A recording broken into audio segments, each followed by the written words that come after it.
Big bang theory, इसके बारे में तो आप लोगों ने सुना ही होगा। इसमें जो दिखाया गया है कि हमारा ब्रह्मांड एक शून्य से शुरू हुआ था और बाद में फैलता हुआ इतना बड़ा हो गया है। पर हम लोगों को ये थ्योरी बहुत से सवाल भी देती है। आज हम उन्हीं सवालों को इस वीडियो में देखेंगे। तो सबसे पहला सवाल है कि बिग बैंग थ्योरी में जो हमारा शून्य है उसमें ऊर्जा कहाँ से आई और हमारा ब्रह्मांड कहाँ फैल रहा है। और तीसरा सवाल है कि अगर हमारा ब्रह्मांड एक शून्य से फैल रहा है तो सभी एक डायरेक्शन में फैल रहे होने चाहिए, ना कि एक दूसरे से दूर जाने चाहिए। तो इन सब सवालों के जवाब आपको इसी वीडियो में मिलेंगे। बने रहिए अंत तक। अब तक हमने सवालों को जाना, अब हम विज्ञान की तरफ से इनके जवाब सुनते हैं। तो सबसे पहले जो ब्रह्मांड है वो कहाँ फैल रहा है, तो मैं आपको बता दूं वो एक तरह के मैश के ऊपर फैल रहा है जिसे हम स्पेस कहते हैं। जो ये मैश है वो कैसा है, वो एक चद्दर के ऊपर दूसरी चद्दर, दूसरी के ऊपर तीसरी चद्दर, इस तरह से है। और मैं आपको बता दूं इन दोनों जो चद्दरें एक दूसरे से ऊपर के ऊपर है ना, उनमें बहुत ज़्यादा कम डिस्टेंस है, बहुत कम, इतना कम कि हम उसे देख भी नहीं सकते। तभी तो हमें ऐसा लगता है कि सब कुछ मतलब एक 3D टाइप में है, पर ऐसा है नहीं। सब कुछ एक चद्दर टाइप में है, बहुत छोटे स्तर पे ही पता चलेगा।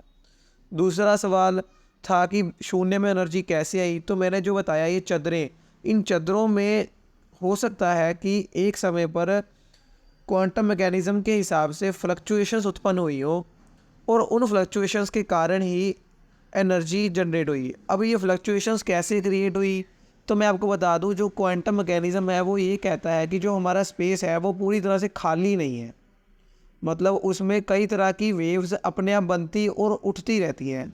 पर हो सकता है कि जब जीरो जिसकी हम बात कर रहे हैं वो वाली फ्लक्चुएशन बहुत ज़्यादा बड़ी थी, और वो इतनी बड़ी थी कि उसने बहुत सारी ऊर्जा जनरेट की और उस एनर्जी से बाकी प्रोटॉन्स, न्यूट्रॉन्स, एलिमेंट्स वगैरह बने और आज हम जिंदा हैं।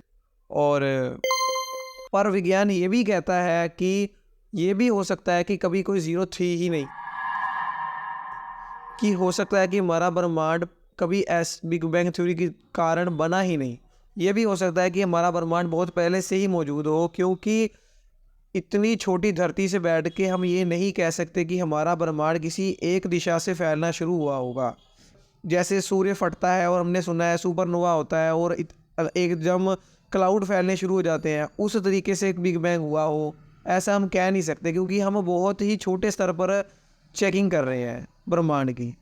और आपके लिए एक सवाल है कि अगर ब्रह्मांड जो था अगर बिग बैंग से नहीं फैला तो आपके नज़रिए में ब्रह्मांड कैसे फैलना शुरू हुआ था। धन्यवाद।